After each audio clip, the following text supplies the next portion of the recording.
Welcome back to the GSMC Sports Podcast. I am your host, Jeremy Lapidus, joined today by my friend and co-host, Nolan here. If you're just tuning in, we just finished going over who the next head coach for the New York Knicks might be after they let go of Tom Thibodeau after an incredibly successful season, reaching the Eastern Conference Finals for the first time in over 25 seasons. In this segment, we turn our attention over to the world of college football real quick, as some more era-changing, era-defining discussions are going on, this time with the playoff format. Of course, they just expanded to a 12-team format, one that was by no means perfect, but they are now looking to expand to what seemingly is going to be 16 and a lot of different options for how they might do that. But before we get into it, remember, if you would like to be an even bigger part of the show than you already are, all you need to do is go to gsmcpodcast.net. Or if you're on YouTube, you can use that super chat feature. If you do either of those two things, a message should pop up on the bottom of the screen for you, me, and everybody else around the world to see. If you do have a burning question about sports, anything at all that you would like to ask, go ahead and throw that in the comments. Throw it in the chat. I will get to it as soon as I possibly can. I appreciate everybody so much for sticking around, talking some sports with me here on a beautiful Wednesday, June 4th. But like I was saying, Nolan, we are going to get into a little bit here on college football specifically. College football, like I've said, is in the midst of a crazy turnaround. Probably the most crazy change that we have seen in any sport really ever. The fundamentals of it are changing. But one of the big discussions with college football overall is with this college football playoff format, because this 12-team college football season had its fair share of disputes. Alabama didn't get in. South Carolina didn't get in. Teams like Boise State and Indiana and all these arguments that got in ahead of these blue blood teams of the college football world. Now they have the chance, with the SEC really truly in charge kind of with the Big Ten, to reshape exactly how this goes. There are a lot of different proposals out there. The 5+11, the 4+4, 4-4-2-2, the just straight up 1 through 16 seeding. There are a lot of different ways that they could do this 16-team seeding style. Nolan, what's your favorite one? If it was all up to you, if the NCAA came to you tomorrow, the president said, Nolan, I want you to pick how we do our 16-team playoff format. Which one are you picking, and why are you picking that one? Honestly, if it has to be 16, if it has to be 16 teams, I'm doing just the best 16. I think the best 16 teams make it. I don't think, Notre Dame, independent, maybe they're not ranked top 16, but they make it somehow. I mean, yeah, they're independent. I don't like that, these teams get, they're officially locked in just based on, winning their conference. Let's say, South Carolina, for example, just randomly. They win the ACC or they win the SEC with I don't know, pretty poor record of like 8-4. Just to say example. But let's say a team in the Big Ten, let's just say Northwestern, they're fifth in the Big Ten with a 9-3 record, and they don't make the playoffs because this SEC South Carolina team went 8-4 and they made it. I think it should just be the best ranked and best record between the first and the 16 seeds. I think the teams ranked at the end of the AP poll, the final AP poll, 1 through 16 should be the teams that make it. Maybe an exception. Maybe have like a qualifying game, like a play-in game, like March Madness does, like a 17 versus 8, like a 17 versus 18 seed, and like the 20 or 19 versus 20 seed, maybe getting that 16, 15 seed. But I mean, I think it should just straight up be the best teams ranked at the end of the AP season, 1 to 16, and then go from there. I think it's just the easiest way to do it. It's just the fair. I think it's the most fair way to do it too, honestly. Yeah, no, there are definitely a lot of different ways to do it. And that straight up 16 one is a really interesting one. It's one that I haven't seen really proposed too much by these conferences, because they want that conference title game to mean something.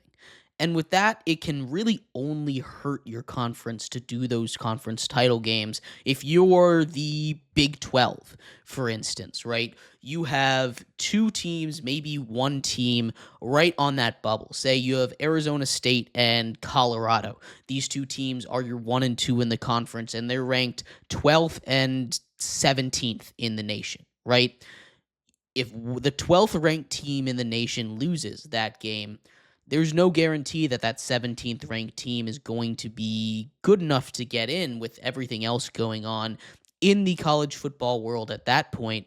With the one I would lean more towards, and I like the idea of what you're saying of get the best 16 teams in, because I think that is the best way to do it and what they should be prioritizing rather than putting power in the hands of the conferences.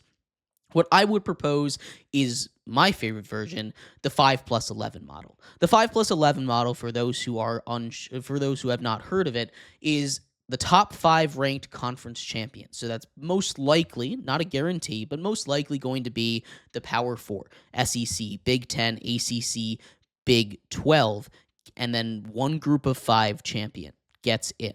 That leaves 11 spots for the best teams to get in. If we put that into practice in last year's system, we expanded it from 12 to 16 in the field. It would just be the top 16 teams in the nation. It would work exactly how you were describing, Nolan, where it would be the top 16, 1 through 16, as it was decided in that AP poll. The difference here is I like that winning the conference means something. We talk a lot about it when it comes to the NFL, especially with what's going on with some of the proposals that the Lions gave out for changing those top 4 seeds. But the way I look at it is I want the playoff system to be as fair as possible and just put the best teams in, while also giving representation to every school, as many schools as possible, right? There are 137 member schools in the FCS, in the FBS system, right? That is a lot of schools. Realistically, you're only going to get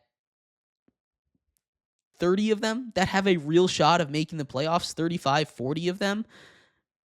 That's realistically how it's going to go, right? But giving these teams, these group of 5 teams, one team in there to root for, I know that's important to me as someone that graduated from a group of 5 school, a pretty solid group of 5 school in James Madison, and that might have a little bit of effect on how I look at this. But giving those schools opportunities, seeing a Boise State go out there and compete, I think was really cool to see.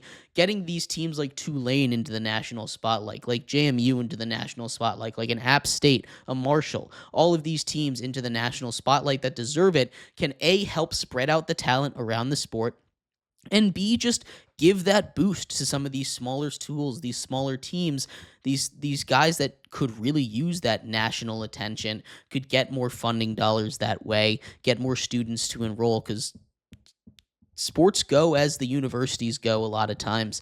And I think it would just be a really good idea. You get the most of the best teams with that system. It would probably be the top 15 teams in the nation, and then one group of 5 schools is generally how it would be in that system. Obviously, last year was a bit of an exception, but that's my favorite one. There's another one out there that's favored by a couple of the conferences, the 4-4-2-2 model. And this is my least favorite, Nolan. This is my least favorite one. I hate it so much. I've been very strongly advocating against giving power to one conference because we have talked about this in the past, how things change. You might be a dynasty now. Your conference, you're the SEC. You might be the where football, where it just means more conference right now. But 20 years ago, that was Miami. That was Nebraska. That was Colorado. That was all of these teams that, sure, they're still kind of in the national spotlight, but we're not talking about them as perennial powerhouses. We're talking about them as teams that could sneak into the playoffs. Things change. And to give all the power in an era where the power is going to be immediately shifted after the doomsday clock in 2031, based on how this goes, it's a very dangerous precedent to set. I don't know how it's going to go, but that's my least favorite. What are your thoughts on some of the other playoff models? I mean, Yeah, I mean 4-4-2-2 is definitely it's the one that I've seen. It's the one I dislike the most. I just don't like having two conferences having guaranteed four teams. I just don't think each conference. Yeah, they have enough teams to do that, but I just think that's just completely overwhelming. There should not be two conferences that have more than half the total playoff spots, or more than half if you're doing 12. It's just not fair to any other conference at all. I just think that's just not fair at all. But there's been too many. I think there's just been too many ideas thrown around. There's just so many options, and I've just come across so many that I just can't really just kind of decide on. That's why I still think the easiest way to do it, I still believe, is just like I think 5-11 is a good one. I think that's a really easy one. It's actually good. It's pretty fair too. The make the conference championship mean something. You win it, you get guaranteed playoff spot, and then the other 11 teams you got to fight for. I think that's pretty fair. I still believe the 1 through 16 could be fair, but looking back on it now, from what I'm saying compared to with the 5-11, I think probably 5-11 is probably the best one. But there's just I don't know. There's just too many options out there to really I don't know. I don't really like any other ones. I think either should just be the best 16 or 5-11. Those are the ones that actually make the most sense, and those are the two that I can actually see being regulated into an actual college football atmosphere. The one last year wasn't too bad. For the first time ever doing a 12 seed playoff, I thought it was pretty fun. I really enjoyed seeing SMU in the playoffs. That was awesome. They got Penn State kind of gave them they showed them what a whiteout at Penn State's really about. But still, it was awesome seeing a small team like a smaller school as SMU going into Happy Valley and playing for like a prime time game.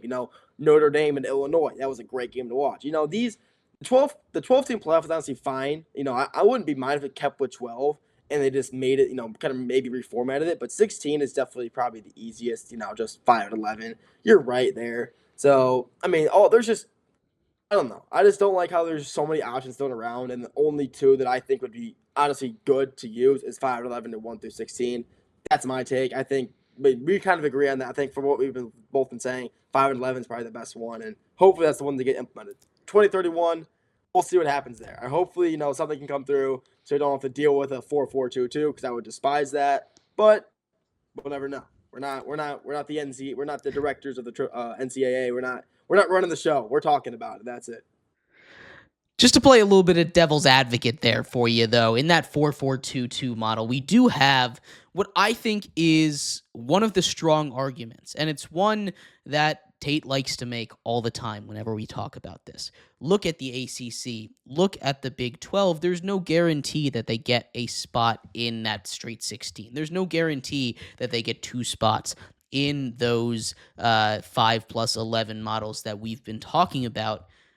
It guarantees these power conferences some spots, and that is something that I think if you're looking at the future for these conferences and you're saying, we know we're not going to be able to size up and compete. We know that these guys, the teams that we're putting out there, are not necessarily going to be one of the top 10 teams in the nation, are not necessarily going to be one of the top 15 teams in the nation. There might be a little bit more of a push there from the ACC, from Big 12, to get just a little bit more representation of their own. Now, if we're going off of last season, the Big 12 had a lot of teams up there. We talked a little bit about Arizona State, who, of course, ended up making the college football playoffs, but you also had BYU up there for a long time. You had a team like Colorado seem like they were going to make a bit of a push over there. Baylor made a push down the stretch. Texas Tech is going to be very good next season. There is a lot of ways for this Big 12 team, for this Big 12 conference to say we're here, and we're not scared of these other conferences. The ACC, on the other hand, they have their powerhouses. They have their Clemson, going to make the playoffs regardless. I feel very strongly about that. Florida State should bounce back. I can't imagine they'll be that bad again. I can't see them being that bad a second time. You have outside of that, Louisville is a team that I really like how they have built their squad. They're a team over there. Virginia Tech, maybe they can get back to their winning ways, although they're a lot less likely to make the playoffs. You have a couple teams in each conference. Miami in the ACC as well. Syracuse was very loud last year. I don't expect them to be again this year, but still, there's a lot of teams that were kind of sitting around that top 25 that maybe you feel comfortable enough to not just enter into this 2 guaranteed spot while ceding even more power to the Big Ten and the SEC like they already have. It's going to be a very interesting thing to watch depending on what they actually decide, because this is going to shape the future of college football with NIL as the House settlement continues to get closer and closer to getting done. But like I said before, my favorite model is that 5+11 model. I just think that's the best way to do it overall. You get that conference championship game to mean something while also getting the next best 11 teams in there, and you don't even really have to reseed too much. But I would love to hear your guys' thoughts. What do you think is the best college football playoff format model? Which one would you choose if you were the president of the NCAA for a day and you had to make that decision? I'd love to hear what you have to say. We're going to take a quick break. When we come back, we turn our attention back over to the NBA. We kind of mentioned it a little bit at the start of this episode, but the Suns have found a brand new head coach. We'll talk about who he is, what this means for the Suns going forward, and much more coming up next here on GSMC Sports Podcast.